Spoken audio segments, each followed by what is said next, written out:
बिस्मिल्लाहिर्रहमानिर्रहीम।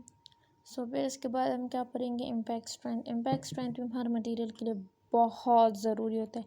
ये जितनी भी हम प्रॉपर्टीज़ पढ़ते हैं ना, ये हम बेसिकली इसलिए पढ़ते हैं क्योंकि जब हम एक प्रोसेस को बनाते हैं, इन प्रॉपर्टीज़ को मद्देनज़र रखें कि अगर फॉर एग्जांपल मैं बना रही हूँ एक डेंचर को, तो डेंचर में इम्पैक्ट स्ट्रेंथ कितनी होनी चाहिए, फ्रैक्चर टफनेस कितनी होनी चाहिए, ठीक है ना। उसकी फटीग प्रॉपर्टीज़ हम आगे पढ़ेंगे, ठीक है ना। वो किस तरह होना चाहिए, उसकी हार्डनेस बहुत इंपॉर्टेंट होती है। ये सब क्यों इंपॉर्टेंट होती है, क्योंकि हमारे जब मेस्टिकेशन फोर्सेस इस पर लगती है तो ये इन सब को रेसिस्ट कर सके। वरना प्रोसेस अगर एक बहुत वीक प्रोसेस होगी, वो तो बहुत जल्दी टूट जाएगी, ख़राब हो जाएगी। तो ये सारी जितनी प्रॉपर्टीज़ हम पढ़ते हैं ये बहुत इंपॉर्टेंट होती है जब हम इवन एक मटेरियल को सेलेक्ट करते हैं for any like process, restorations, implants के लिए बहुत ज़रूरत है। आज हम पढ़ते हैं इम्पैक्ट स्ट्रेंथ। तो इम्पैक्ट स्ट्रेंथ हमारे पास अब क्या होता है, बेसिकली इम्पैक्ट स्ट्रेंथ क्या होता है कि जब एक मटेरियल क्या करे वो हमारे पास क्या कर सके, विद स्टैंड कर सके हाई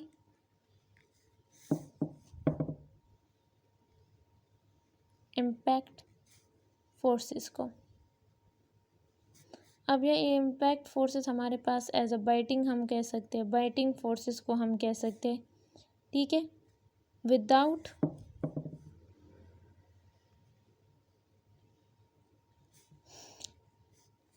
फीलिंग,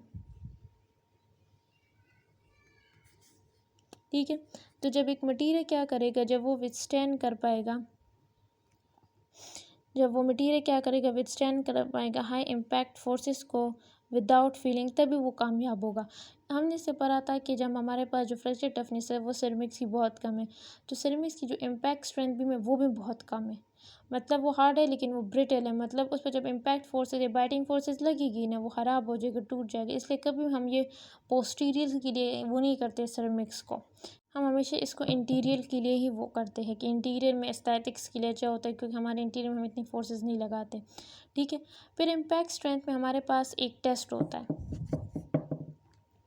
उस टेस्ट का हमारे पास नाम है शार्पी इम्पैक्ट टेस्टर। बेसिकली ये जो होता है ना, ये हमारे पास मेजर करता है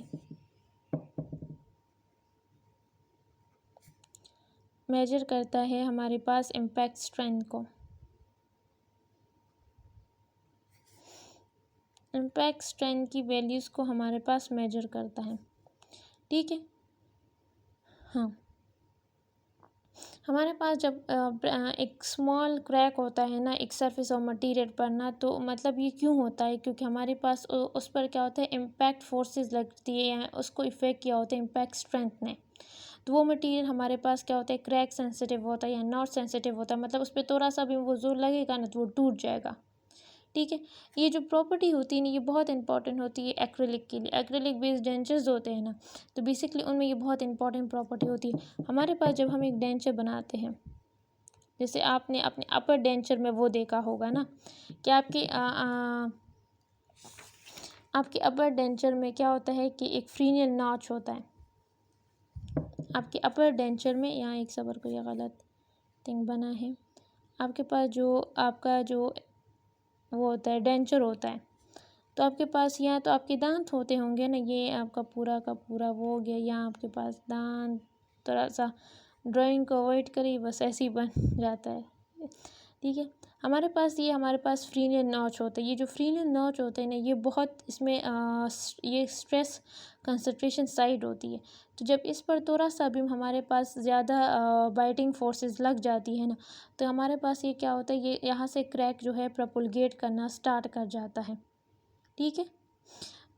इसके बाद हम एक और प्रॉपर्टी पढ़ते हैं, फटीग फेलियर। तो इस मटेरियल का फटीग फेलियर भी हो जाता है, ये हम आगे पढ़ेंगे, लेकिन अभी आपके लिए इतना ज़रूरत है, जब हम डेंचर्स बनाते हैं खासकर एक्रेलिक का, तो हमारे पास यहाँ फ्रीनियल नॉच होता है। वो फ्रीनियल नॉच क्या होता है ना, वो क्या होता है, स्ट्रेस कंसंट्रेशन साइड होता है। तो जब इस पर ज़्यादा से थोड़ा सा भी ज़्यादा बाइटिंग फोर्सेस इंक्रीज़ हो जाता है, तो यहाँ से क्या होता है कि वो जो हमारे पास एक्रेलिक का डेंचर हो जाता है, वहाँ से क्या होता है कि फ्रैक्चर इनिशिएट या क्रैक इनिशिएट कर जाता है, ठीक है।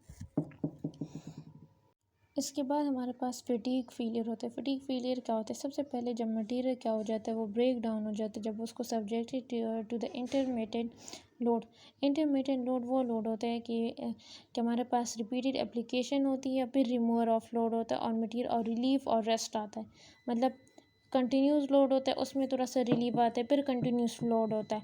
जब एक मटेरियल पर जब बहुत लगातार मिस्टिकेशन फोर्सेस लग रही होती है तो वो क्या करता है, उसमें बहुत ज़्यादा फटीग फेलियर आ जाता है, मतलब वो टूट जाता है, वो क्रैक को बर्दाश्त नहीं करता जब कंटिन्यूस होता है। फटीग फेलियर क्या होता है? फटीग वेयर क्या होता है? जब हमारे पास इंटरमीडिएट स्ट्रेसेस लगती है बिटवीन द टू रेस्टोरेशन, जब दरमियान में बहुत ज़्यादा वो होता है तो हमारे पास वेयरिंग ऑफ का एक फिनोमेना होता है, जो हम आगे पढ़ेंगे तो वो फिनोमेना इसमें होता है। ठीक है, तो फटीग भी वही बात है कि हमारे पास इम्पैक्ट स्ट्रेंथ की तरह और फ्रैक्चर टफनेस की तरह होता है।